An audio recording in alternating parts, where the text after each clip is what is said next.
This is where it all started. I took this flat, original illustration of mine and set a challenge to bring her to life from absolute scratch using Procreate Dreams entirely as a beginner learning the software. Let me walk you through the real process of animating my first project.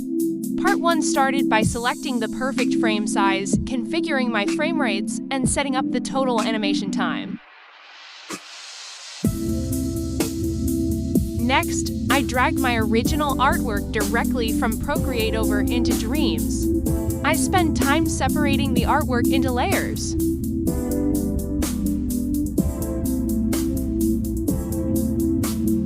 Part 2 was all about redesigning each individual flower into a separate flipbook. Doing this makes it so much easier to animate them later as isolated elements rather than one massive, cluttered asset.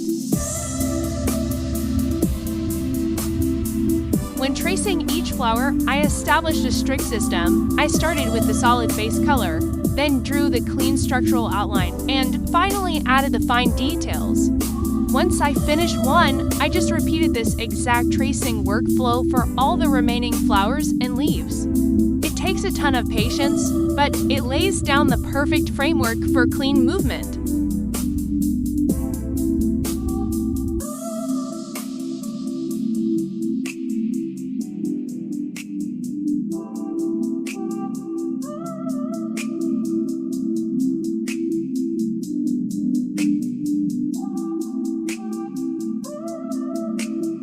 Once the color blocks were isolated, I moved to the real test, linework animation. I didn't want the flowers to just pop onto the screen out of nowhere.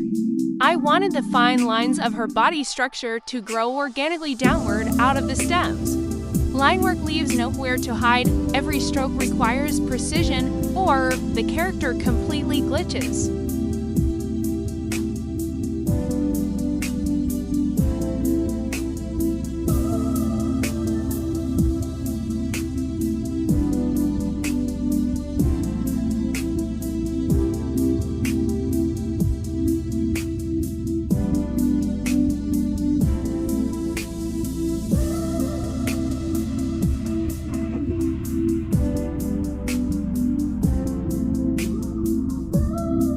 Part 3 was bringing them to life.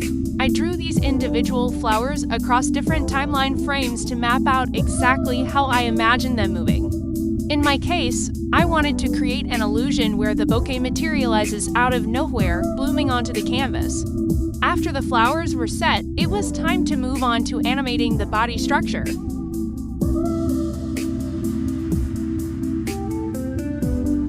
I started the body animation by sketching the outlines, then refined and animated each contour line on the body frame by frame.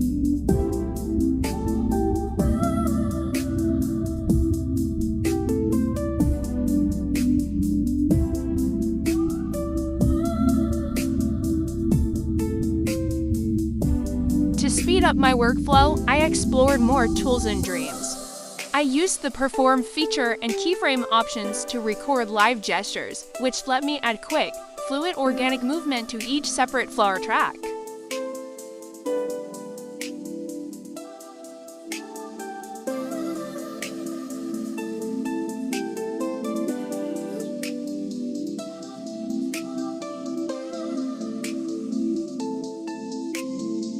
This is what my final timeline looks like with all the frame tracks and flipbooks in sync.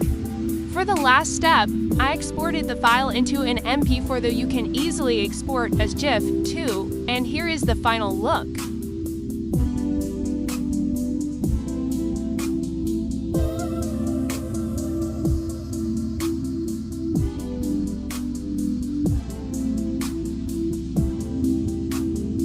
And this is what the final project looks like on the canvas, completely built out with all the individual time frames, layers, and flipbook tracks perfectly synced together.